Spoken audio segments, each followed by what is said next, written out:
Sian Lim may matinding patutsyada sa mga kaibigan ni Kim na sina Angelica at Bella Padilla.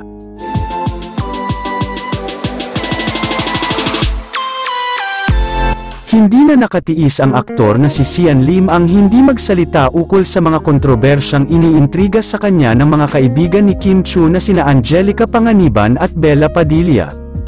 Alam naman natin na nanahimik lang si Sian tungkol sa hiwalayan issue nila ng kanyang longtime girlfriend na si Kim Chiu, kasabay ng pagbura niya ng mga masasayang videos nila ni Kim Chiu. Hindi na nga nakatiis pa si Sian Lim na hindi magsalita at ibulgar sa publiko ang dahilan ng hiwalayan nila ni Kim.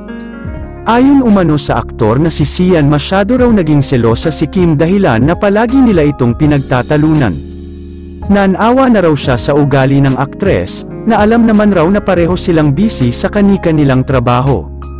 May time naman raw siya kay Kim every week, magkasama naman raw sila, ngunit palagi pa rin umano siya nito pinagseselosan, na alam naman raw niya na wala siyang ginagawa.